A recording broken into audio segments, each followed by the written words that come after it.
There's more support tonight for a plan from two area lawmakers to toughen inspections at child care facilities. This coming in the wake of that tragic daycare fire that claimed 5 young lives in Erie. Samir Nefsi joins us now in the control room with much more. Samir? Sean, after that deadly August fire, Representatives Merski and Harkins coming together in hopes of preventing another tragedy from like that ever happening again. City of Erie Fire Chief Guy Santone and Code Enforcement Manager Andy Zimmerman both approving State Representative Merski and Harkins' co-sponsored bills. Unfortunately, 5 children had to die, but sometimes when something bad happens, something good comes of it, and this is something good from this point forward. Zimmerman saying the more people looped in will help to decrease overlooked areas, saying his office is very pleased with the idea. No one ever wants to see anything like this happen again.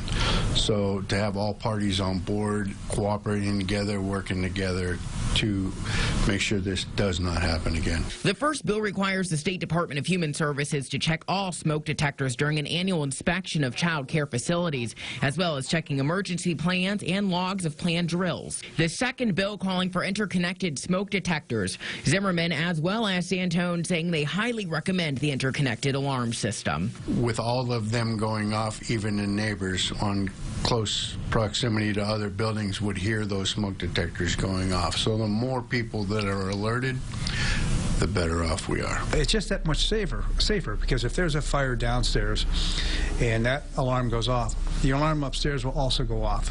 So it just gives you that much earlier warning that there's an issue. Santone adding that the city is also working on their ordinance requiring home-based child care facilities to notify the city that they are in operation. Just in case there is a small loophole somewhere, we're covering all of our bases so that this kind of a tragedy never happens again.